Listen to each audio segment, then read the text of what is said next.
Hello everyone. Next topic we are going to see the salary and commission to partners in chapter 3. அதாவது previous வீடியோவில் நம்ம interest on ட்ராயிங்ஸில் உள்ள 3 methods வரைக்கும் பார்த்து முடிச்சிருக்கோம். இப்போ அதுக்கப்புறம் என்னென்னா நம்ம இப்போ இந்த fixed and fluctuating capital method நீங்கள் என்னென்ன ஐட்டம்ஸ்லாம் போஸ்ட் பண்ணிங்க இப்போ யோசிச்சு பாருங்கள். Interest on capital, salary, commission, share of profit இப்படி தானே கிரெடிட் சைடில். டெபிட் சைடில் இன்ட்ரெஸ்ட் ஆன் ட்ராயிங். அதில் இந்த இன்ட்ரெஸ்ட் ஆன் கேபிட்டலோ இன்ட்ரெஸ்ட் ஆன் ட்ராயிங்கும் பார்த்துட்டோம். ஸோ நெக்ஸ்ட் திங் என்னது, சேலரி அண்ட் கமிஷன் இல்லையா. ஸோ அதை தான் இந்த வீடியோவில் பார்க்க போகிறோம். இந்த சேலரி அண்ட் கமிஷனுங்கிறது கமிஷன் டு பார்ட்னர்ஸ் மீன்ஸ் என்னென்னா, அதாவது இந்த பார்ட்னர்ஸ் வந்து அவங்களோட கேபிட்டல் போக என்ன பண்ணியிருப்பாங்க, அவங்களோட ஒரு எக்ஸ்பர்டைஸ், அவங்களோட ஸ்கில்லை, அவங்களோட மேனேஜிவ் ஒர்க், ஏதோ ஒரு விஷயம், ஏதோ ஒரு சர்வீஸை ப்ரொவைட் பண்ணியிருப்பாங்க. ஸோ அந்த சர்வீஸ்க்காக இந்த பார்ட்னர்ஷிப் ஃபேர்ம்லேருந்து அவருக்கு சேலரியோ இல்லை கமிஷனோ கொடுக்கறது தான் salary and commission to partners. So இதுக்கு ஜேர்னல் என்ட்ரி எப்படி எழுதுவோம் அப்படின்னு பார்த்தோன்னா, நம்ம பார்ட்னர்ஸோட கேபிட்டல் இல்லை கரண்ட் அக்கௌண்ட், அதாவது capital account means fluctuating capital method படி கேபிட்டல் அக்கௌண்ட் மட்டும் தான் ப்ரிப்பேர் பண்ணுவோம். அதில் கிரெடிட் சைடில் என்ன பண்ணியிருப்போம், பார்ட்னரோட சேலரி, பார்ட்னரோட கமிஷன் அக்கௌண்ட் இருக்குமா. அதே மாதிரி ஃபிக்ஸட் கேபிட்டல் மெத்தடில் பார்ட்னரோட கரண்ட் அக்கௌண்டோட கிரெடிட் சைடில் அப்போ என்ட்ரி என்ன கொடுத்துருக்கலாம், அது பை சேலரி பை கமிஷன் தான் இருக்குது. So partner salary account debtor, partners commission account debtor to partners capital or current account. So இதுக்கு க்ளோசிங் என்ட்ரி என்னது, நம்ம ஆஸ் யூஷுவல் என்ன பண்ணுவோம், அந்த ஐட்டம்ஸை அப்படியே என்ன பண்ணிடுவோம், ரெசிப்ரோக்கலாக மாற்றி ப்ராஃபிட் அண்ட் லாஸ் அப்ராப்ரேஷனாக மாற்றிடுவோம் பார்ட்னர்ஸ் கேபிட்டலை. So profit and loss appropriation அக்கௌண்ட்டில் இது எங்கே போகும்னு பார்த்தீங்கன்னா டெபிட் சைடுக்கு வந்துடும். ஏன்னா ஏற்கனவே சொன்னேன், ப்ராஃபிட் அண்ட் லாஸ் அப்ராப்ரேஷன் அக்கௌண்ட்டுங்கிறது கம்பெனியோட அக்கௌண்ட்டு. இந்த அப்ராப்ரேஷன் அக்கௌண்ட்டுங்கிறது ப்ராஃபிட் அண்ட் லாஸ் அக்கௌண்டோட ஒரு எக்ஸ்டென்ஷன் தான். அதாவது அவங்க வந்து கம்பெனி எவ்வளோ அமௌண்ட் வந்து பார்ட்னர்ஸ்க்கு பே பண்ண வேண்டியிருக்கு, இல்லை பார்ட்னர்ஸ் எவ்வளோ அமௌண்ட் கம்பெனிக்கு பே பண்ண வேண்டியிருக்குங்கிறத இந்த அக்கௌண்ட் மூலமாக தெரிஞ்சுக்க முடியும். ஸோ அப்ராப்ரேஷன் அக்கௌண்ட்டில் பார்ட்னர்ஸோட சேலரி கமிஷன்ஸ் அவங்க பே பண்ணியிருப்பாங்க அப்படி தானே. அப்போ அது டெபிட்டில் கொடுத்துருப்பாங்க. அப்ராப்ரேஷன் அக்கௌண்ட் டெபிட் சைடில் 2 பார்ட்னர் சேலரி 2 கமிஷன் கொடுத்துருப்பாங்க. அதனால தான் profit and loss appropriation account debtor to partner salary and partners commission அப்படின்னு கொடுத்துருக்கோம். ஓகே, இப்போ கமிஷன் அப்படின்னு பார்த்தீங்கன்னா கமிஷன்லேயே 2 டைப் இருக்குது. Net profit before commission, net profit after commission சொல்லிட்டு. ஓகேவா. Commission to partners may be allowed as a percentage of net profit before charging such commissions. அதாவது நம்ம ப்ராஃபிட் அண்ட் லாஸ் அக்கௌண்ட்டில் ஒரு நெட் ப்ராஃபிட் வந்திருக்கும் இல்லையா, அந்த நெட் ப்ராஃபிட்டில் வேறு எந்த கமிஷனும் கொடுக்குறதுக்கு முன்னாடி கொடுக்கக்கூடிய ஒரு கமிஷன் ஒன்று, இல்லை ஒரு கமிஷன் கொடுத்ததுக்கப்புறம் தான். இப்போ 2 பார்ட்னர் இருக்காங்க, 4 பார்ட்னர்ஸ் இருக்காங்கன்னு வச்சுக்கிடுமே, அதில் 2 பார்ட்னர்ஸ்க்கு கமிஷன் பே பண்ணணும். நெட் ப்ராஃபிட் 1 lakh வந்திருக்குன்னா ஃபஸ்ட்டு பார்ட்னருக்கான அமௌண்ட்டை வந்து 20,000 பே பண்ணிடுவோம் அந்த 1 lakhல. ஸோ அந்த நெட் ப்ராஃபிட்டில் 20,000 ஃபஸ்ட் பார்ட்னருக்கு போக உள்ள 80,000 செகண்ட் பார்ட்னருக்கு பே பண்ணுறோமா, அதுதான் செகண்ட் பார்ட்னருக்கு பே பண்ணது ஆஃப்டர் கமிஷன்ஸ். ஃபஸ்ட் பார்ட்னருக்கு பே பண்ணது தான் net profit before commissions. So அந்த பிஃபோர் கமிஷன் ஆஃப்டர் கமிஷன்ஸ்க்கான ஃபார்முலா இருக்குது பாருங்கள். First one, commission as a percentage of net profit before charging such commissions.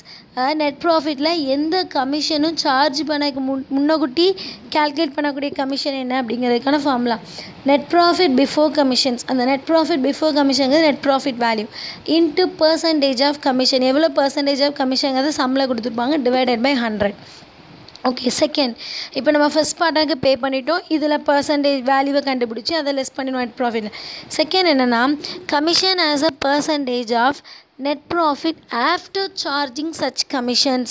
அது ஃபஸ்ட் பார்ட்னருக்கு பே பண்ண அமௌண்ட்டை என்ன பண்ணணும்னா அந்த நெட் ப்ராஃபிட்லேருந்து லெஸ் பண்ணணும். அப்போ இந்த இடத்துல ஃபார்முலா தப்பாக இருக்குங்கன்னா நெட் ப்ராஃபிட் பிஃபோர் கமிஷன் இல்லை, net profit after commission second ஒன்னுக்கு. நெட் ப்ராஃபிட் ஆஃப்டர் கமிஷனுங்கிறது என்னென்னா, நெட் ப்ராஃபிட் இப்போ 1 lakh வந்திருக்கு, ஃபஸ்ட்டு பார்ட்னருக்கு நான் அந்த ஃபஸ்ட்டு ஃபார்முலா யூஸ் பண்ணி கண்டுபிடிச்ச கமிஷன் அமௌண்ட் பார்த்தீங்கன்னா 20,000 வச்சுக்கோங்க. அப்போ அந்த 1 lakhல நான் அந்த 20,000 டிடக்ட் பண்ணி வர 80,000 வேல்யூ எனக்கு என்னது, நெட் ப்ராஃபிட் ஆஃப்டர் கமிஷன். ஒரு பார்ட்னருக்கு கமிஷன் பே பண்ணதுக்கப்புறம் மீதி இருக்கக்கூடிய நெட் ப்ராஃபிட், அதுதான் அந்த செகண்ட் ஃபார்முலா இருக்கும். Net profit after commission into percentage of commission. Percentage இப்போ 20%னா 20 டிவைடட் பை இந்த இடத்துல ஆஃப்டர்னால என்ன பண்ணுங்க 100 + 20, ஸோ 120 வரும் கீழே. ஓகேவா. ஏன்னா ஏற்கனவே ஒரு 20% கொடுத்ததுனால கீழே 120 வரும். இது ஆஃப்டர் கமிஷன். இந்த ஃபார்முலா ரொம்பவே இம்பார்ட்டன்ட் ரெண்டும். இதுக்கு ஒரு சம் பார்க்கலாம் பாருங்கள். Illustrations 19. Sayed, Samuel and Sudhakar are partners in a firm sharing profits and losses equally. 3 பேர் என்ன பண்ணாங்களா, ப்ராஃபிட் அண்ட் லாஸை ஈக்குவலாக ஷேர் பண்ணாங்க.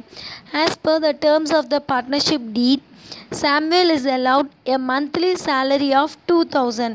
சாம்வேலுக்கு என்ன பார்ட்னர்ஷிப் டீட் படி என்ன பண்ணியிருக்காங்க, அதாவது ஒரு அக்ரிமெண்ட் போட்டிருக்காங்க. சாம்வேலுக்கு வந்து மாதம் நாங்கள் 2000 சேலரி கொடுப்போம். அதே மாதிரி சுதாகருக்கு என்னதுன்னா மாதம் per annum allowed a commission of 6000 per annum for their contributions to the business of the firm. இந்த ஃபேமுக்காக அவன் நிறைய பிஸ்னஸ் கொண்டு வந்தால் அவனுக்காக என்ன பண்ணாங்களாம், இயர்லி 6000 கமிஷன் கொடுப்போங்கிறான். இது வந்து you are required to pass the necessary journal entry and assume that their capitals are fluctuating. So ஃப்ளக்சுவேட்டிங்னா நம்ம கேபிட்டல் அக்கௌண்ட் தான் எடுக்கணும், பார்ட்னர்ஸோட கேபிட்டல் அக்கௌண்ட் எடுக்கணும், கரண்ட் அக்கௌண்ட் எடுக்கக்கூடாது ஜேர்னலில். ஓகேவா? இப்போ சேலரி வேல்யூ அவங்களே கொடுத்துட்டாங்க, கமிஷன் வேல்யூ அவங்களே கொடுத்தா இப்போ நம்ம ஜேர்னல் என்ட்ரி மட்டும் தான் பாஸ் பண்ணணும். சேலரி என்னது, மாதம் 2000, அப்போ வருஷத்துக்கு எவ்வளோ வரும், 2000 × 12 24,000. கமிஷன் வந்து இயர்லி 6000. இப்போ இதுக்கு என்ட்ரி கொடுப்போம். சேலரி அக்கௌண்ட் வந்து சாமுவேல் கேபிட்டலில் எங்கே வரும், கேபிட்டல் அக்கௌண்ட்டில் கிரெடிட் சைடு வருமா. So Samuel salary account debtor to Samuel's capital account. அதை என்ன பண்ணாங்களா, சேலரியை கேபிட்டல் அக்கௌண்ட்டுக்கு ட்ரான்ஸ்ஃபர் பண்ணியிருக்காங்க. Next Sudhakar commission account debtor to Sudhakar's capital account. Sudhakar's commission transfer to his capital account. அதுக்கப்புறம் இந்த 2 என்ட்ரி தனித்தனியாக இருக்கா, இது அப்படியே நம்ம என்ன பண்ணணும்னா க்ளோசிங் என்ட்ரி கொடுப்போம் இல்லையா. அப்போ க்ளோசிங் என்ட்ரி கொடுக்கும்போது சேலரியும் கமிஷனும் நமக்கு டெபிட் இருக்குது. அப்போ அந்த சேலரியும் கமிஷனையும் கிரெடிட் ஆகிட்டு profit and loss appropriation account debit ஆகும். இப்போ profit and loss appropriation account open பண்ணால் கம்பெனியோட அக்கௌண்ட் அப்படி தானே. கம்பெனியை பொறுத்தவரை சாமுவேலுக்கு சேலரி 24,000 சுதாகருக்கு கமிஷன் 6,000 பே பண்ணணும். அப்படிங்கிறப்ப அது டெபிட் சைடில் தான் வந்திருக்கும், அப்படி தானே. 2 சேலரி 2 சுதாகர்ஸ் கமிஷன். அப்போ ஜேர்னல் என்ட்ரி என்ன கொடுப்போம், profit and loss appropriation account debtor to Samuel salary account 24,000 Sudhakar's commission 6,000 அப்படின்னு கொடுத்துருக்கோம். ஓகேவா? Next illustrations 20. Murali and Sethu are partners in a firm. Murali சேதுன்னு 2 பேர் இருக்காங்க. Murali is to get a commission of 10% of net profit before charging any commissions. எந்த கமிஷனும் charge பண்ணுறதுக்கு முன்னக்கூட்டி உள்ள நெட் ப்ராஃபிட்டில் 10% வந்து முரளிக்கும். Sethu is to get a commission of 10% on net profit after charging all commissions. வேறு எதுவும் கமிஷன் இருந்ததுன்னா அந்த கமிஷன் எல்லாம் போக மிச்சம் இருக்கக்கூடிய நெட் ப்ராஃபிட்டில் 10% வந்து சேதுக்கு அப்படிங்கிறான். So net profit for the year ended 31st March 2019 before charging any commission was 1,10,000. Find the amount of commission due to Murali and Sethu. So முரளிக்கும் சேதுக்கும் வர வேண்டிய கமிஷன் என்னங்கிறத கண்டுபிடிக்க சொல்லியிருக்கான். Calculation of commission. ஃபஸ்ட்டு முரளிக்கு என்ன சொல்லியிருக்கோம், 10% of net profit before charging any commissions. So formula என்னது, net profit before commission into percentage of commission divided by 100 போட்டிருக்கோமா. அது அந்த ஃபார்முலாவை இங்கே கொண்டு வந்துட்டோம்.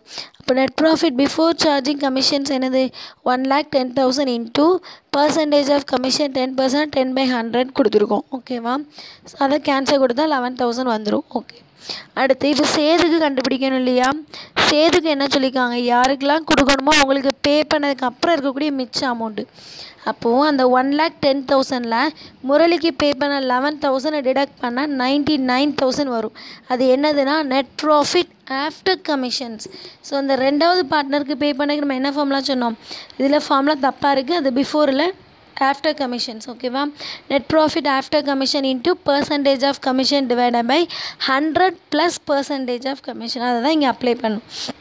இப்போ net profit after commissions value என்னது, 99,000 into percentage of commission 10 divided by 100 + 10னா 1/1110 வரும். இப்போ அதை கேன்சல் கொடுக்கும்போது நமக்கு 9,000 கமிஷன் கிடச்சிரும். இதான் முரளிக்கானது 11,000, சேதுக்கான கமிஷன்ஸ் 9,000. ஓகேவா? நெக்ஸ்ட்டு என்ன டாபிக்னா interest on loan from partners. அதாவது பார்ட்னர்ஸ் ஏதாவது லோன் எடுத்திருந்தாங்கன்னா அதுக்கான இன்ட்ரெஸ்ட்டை எப்படி கேல்குலேட் பண்ணி எப்படி ப்ரொவைட் பண்ணுறாங்க. A partner may provide loan or advance from பார்ட்னர்ஸ்ங்கிறனால பார்ட்னர்ஸ் வந்து கம்பெனி எடுக்க மாட்டாங்க, பார்ட்னர்ஸ்கிட்ட இருந்து கம்பெனி லோன் வாங்கியிருந்தா. So partners loan or advance account is separately maintain in the books. The partners are entitled to interest on loan or advance at the rate agreed by them. அது ஒரு partnership டீடில் அவங்க வந்து interest on loan வந்து ஒரு rate கொடுத்துருக்கலாம். In case அந்த பார்ட்னர்ஸ்குள்ளே எந்த ஒரு அக்ரிமெண்ட்டும் இல்லாத பட்சத்தில் இந்தியன் பார்ட்னர்ஷிப் ஆக்ட் 1932 படி என்ன பண்ணணும்னா இன்ட்ரெஸ்ட் ஆன் லோனுக்கான பர்சன்டேஜ் என்னென்னா 6% ப்ரொவைட் பண்ணிடணும். ஓகேவா? அதில் அந்த இன்ட்ரெஸ்ட் ஆன் லோன் ப்ரொவைட் பண்ணக்கான ஜேர்னல் என்ட்ரி பாருங்கள். Interest on partners loan account debtor to partners loan account. So interest on லோனுங்கிறது நமக்கு என்னது? லாஸ். அந்த லாஸை டெபிட் பண்ணிவிட்டு வாங்கிக்க போகிறவங்க யார்? பார்ட்னர்ஸோட லோன் அக்கௌண்ட்டுக்கு அது போகுது. அந்த பார்ட்னர்ஸ் லோன் அக்கௌண்ட் கிரெடிட். அது க்ளோசிங் என்ட்ரி என்ன கொடுப்போம்? Same profit and loss. ஆனால் இது அப்ராப்ரேஷனுக்கு போகாது. இன்ட்ரெஸ்ட் ஆன் லோனுங்கிறது ப்ராஃபிட் அண்ட் லாஸ் அக்கௌண்ட். ஓகேவா? So profit and loss account debtor to interest on partners loan. Profit and லாஸும் என்ன பண்ணுவோம்? இன்ட்ரெஸ்ட் ஆன் லோனை எங்கே தான் போடுவோம்? டெபிட்டில் தானே போடுவோம், ஏன்னா அது லாஸுங்கிறதுனால. ஓகேவா? பார்ட்னர்ஸை பொறுத்த வரையில் அது அவங்களுக்கு இன்கம். ஸோ அதனால் அவங்க என்ன பண்ணிக்காங்க, பார்ட்னர்ஸோட அக்கௌண்ட்டில் வந்து கிரெடிட் சைடில் by partners on interest on partners. அதனால் அது ஜேர்னலில் டெபிட் ஆகிருக்கு. ஓகேவா? Next division of profit among partners. ப்ராஃபிட்டை எப்படி பார்ட்னர்ஸ்குள்ளே டிஸ்ட்ரிபியூட் பண்ணிக்கிறாங்க அப்படிங்கிறதான். So the net profit as per the profit and loss account of a firm is subject to the adjustment of interest on capital, interest on drawings. So ஒரு கம்பெனிக்கு வர net profit net லாஸில் இந்த interest on capital and ட்ராயிங்ஸை adjust பண்ணுவாங்க. These adjustments are made by preparing a profit and loss appropriation account. இந்த அட்ஜஸ்ட்மெண்ட்ஸை எப்படி பண்ண முடியும்னா ப்ராஃபிட் அண்ட் லாஸ் அப்ரோப்ரியேஷன் அக்கௌண்ட்டை ப்ரிப்பேர் பண்ணி தான் பண்ண முடியும். The resultant profit of the firm being the balance in the profit and loss appropriation account is to be divided among the partners according to their profit sharing ratio. So இந்த அதாவது வந்த profit and loss அக்கௌண்ட்டில் வந்த net ப்ராஃபிட்டில் இந்த interest on capital, salary, commission, interest on drawing இந்த 4 விஷயத்தையும் adjust பண்ணி வரக்கூடிய ப்ராஃபிட்டை என்ன பண்ணிக்கிடுவாங்களாம், அவங்களுக்குள்ளே இருக்கக்கூடிய அக்ரீட் ரேஷியோ படி பிரித்து எடுத்துக்கிடுவாங்க அப்படின்னு சொல்லியிருக்காங்க. ஓகேவா? இதுக்கான ஜேர்னல் என்ட்ரி என்னென்னா profit and loss appropriation account debtor to partners capital account. அப்படி தானே?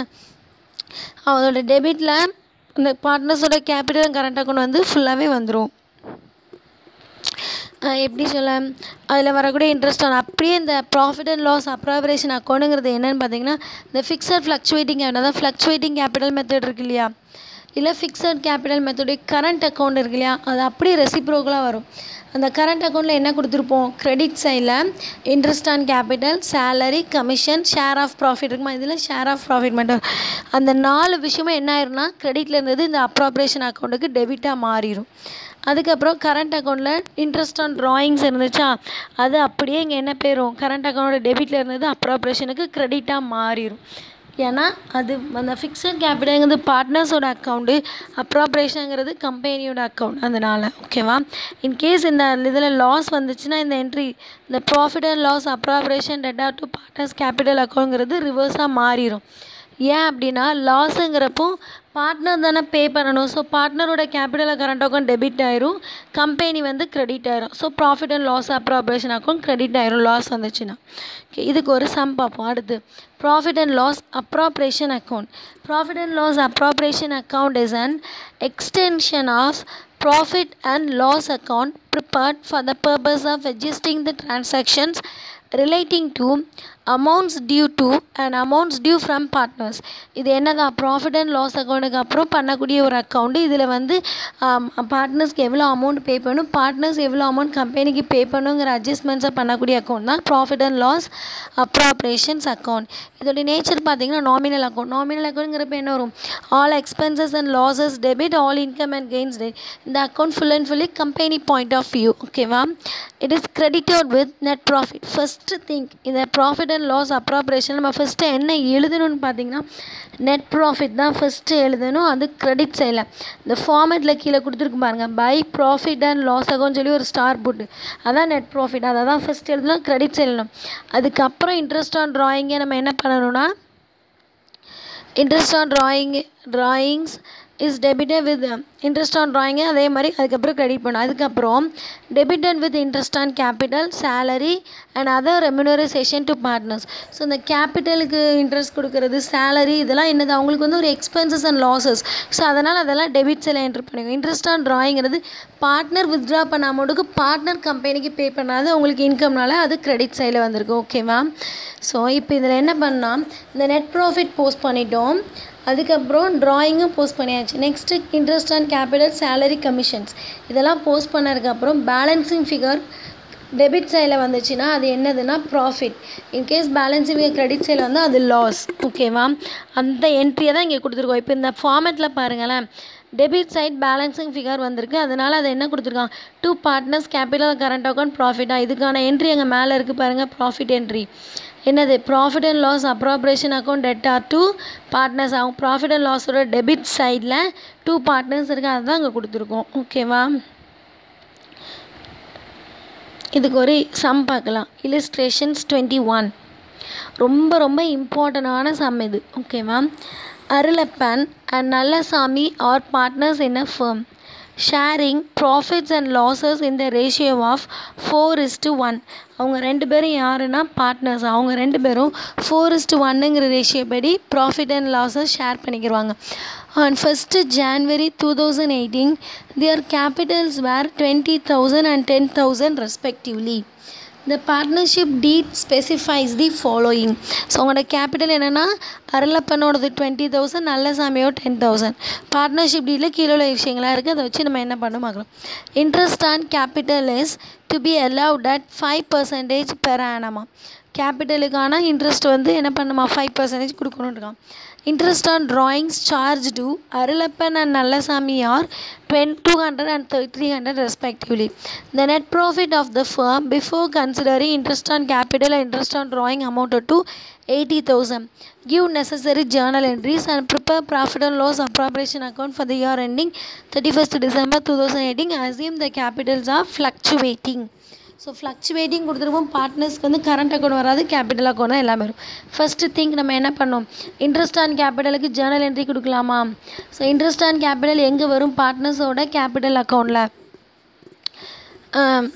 Profit and loss appropriation first interest on capital எங்கே வரும், பார்ட்னர்ஸோட கேபிட்டல் அக்கௌண்ட்டில் கிரெடிட் சைடில் வரும். அப்போ என்ன என்ட்ரி கொடுக்கணும், interest on capital account debtor to partners capital account அப்படி தானே ஃபஸ்ட்டு என்ட்ரி கொடுக்கணும். அப்போ இதில் பார்ட்னர்ஸ் எத்தனை பேர் இருக்காங்க, 2 பேர், அருளப்பன் கேபிட்டல் நல்லசாமி கேபிட்டல். அப்போ இந்த 5% நம்ம ஃபஸ்ட்டு கேல்குலேட் பண்ணணும்.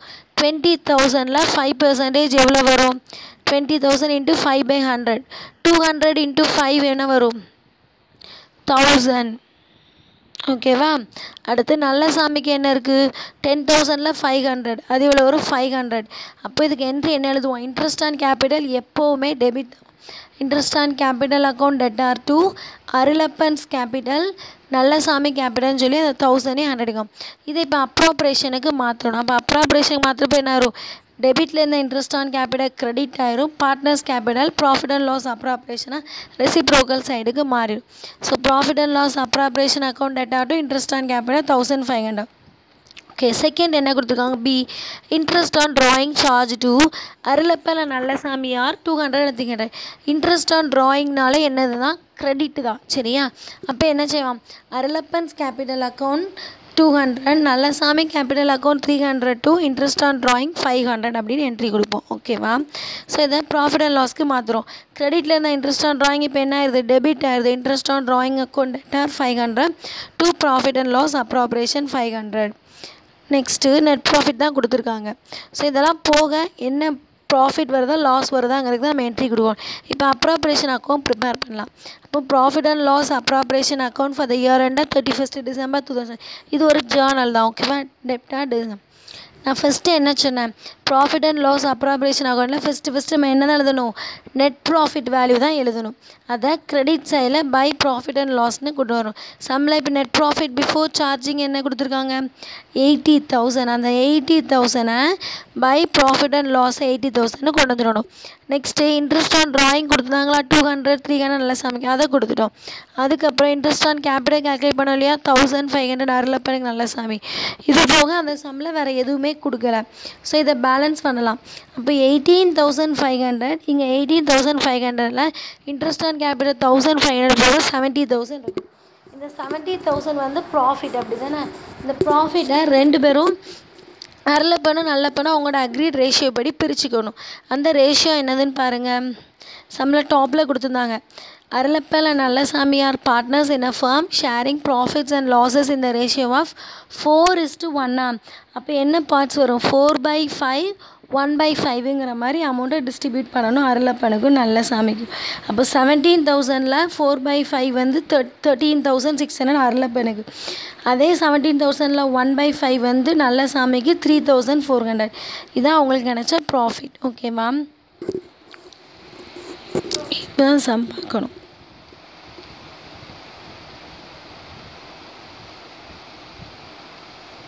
இப்போ நெக்ஸ்ட் இல்லஸ்ட்ரேஷன்ஸ் பார்க்கலாமா? Illustration 22. Durai and Velan entered into a partnership agreement on 1st April 2018.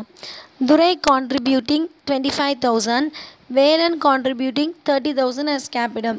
The agreement provided that profit and losses to be shared in the ratio 2:3 as between Durai and Velan. ஓகேவா? அடுத்து partners to be entitled to interest on capital at 5%. So இந்த interest on capital 5% நம்ம தான் calculate பண்ணணும். Interest on drawings to be charged Durai 300, Velan 450. Next, Durai to receive a salary of 5,000 for the year and Velan to receive a commission of 2,000. During the year, the firm made a profit of 20,000 before adjustment of interest, salary and commission. Prefer the profit and loss appropriation. Okay, இப்போ நம்ம appropriation account ஈஸியாக prepare பண்ணிடலாம் இல்லையா? அதுக்கு first எழுதுவோம். டாப்பில் heading profit and loss appropriation account for the year end 31st March 2019 debit credit. First think நம்ம என்ன எழுதணும்னு இருக்கோம்? Net profit. அப்படி தான் நான் கிரெடிட் செய்யலாம். பை ப்ராஃபிட் அண்ட் லாஸ்ன்னு சொல்லி நெட் ப்ராஃபிட் எவ்வளோ கொடுத்துருக்காங்க? சம்மில் லாஸ்ட்டு கீழே கொடுத்துருக்காங்களே ஒரு line. During the year the firm made a profit of 20,000. அதை தான் by profit and loss account credit சைடில் கொண்டு வரோம். அதுக்கப்புறம் நம்ம மேலேருந்து அந்த ஏபிலேருந்து வரலாம். ஏ வந்து இப்போ தேவையில்லை. பி பாருங்கள். Partners are entitled to interest on capital 5% per annum. அப்போ இன்ட்ரெஸ்ட் ஆன் கேபிட்டல்ங்கிறது எங்கே வரும்னு சொன்னேன்? டெபிட்டில் வருமா? Interest on capital, salary, commission எல்லாம் கம்பெனியை பொறுத்தவரையில் அவங்களுக்கு ஒரு amount loss. So interest on capital துரையோட கேபிட்டல் என்னது? 25,000. அதில் 5% அப்படிங்கிறாங்க. அப்போ அதில் 5% 1,250. வேலனுக்கு 30,000. அதில் 5% 1,500. அடுத்து சியில் இன்ட்ரெஸ்ட் ஆன் ட்ராயிங் கொடுத்துருவாங்க. இன்ட்ரெஸ்ட் ஆன் ட்ராயிங் எங்கே வரும்? கிரெடிட்டில் வரும். அந்த பை இன்ட்ரெஸ்ட் ஆன் ட்ராயிங் துரையோட 300, வேலன் 450 கொடுத்துட்டோம். Next salary to Durai 5,000. Next Velan to receive a commission of 2,000. அதை to commission to Velan 2,000 debit சைடில் கொடுத்துருக்கோம். இப்போ கிரெடிட்டை ஃபுல்லாக நம்ம ஆட் பண்ணால் 20,750 வருது. அதே 27,750 இங்கே கொண்டு வரணும். இப்போ இன்ட்ரெஸ்ட் ஆன் கேபிட்டலை ஆட் பண்ணிங்கன்னா 2,250. அதோட அந்த சேலரி ஆட் பண்ணால் 7,250. கமிஷன் ஆட் பண்ணால் 9,250. இந்த 9,750 நம்ம லெஸ் பண்ணதுக்கப்புறம் வர மிச்சம் அமௌண்ட்டு 11,000.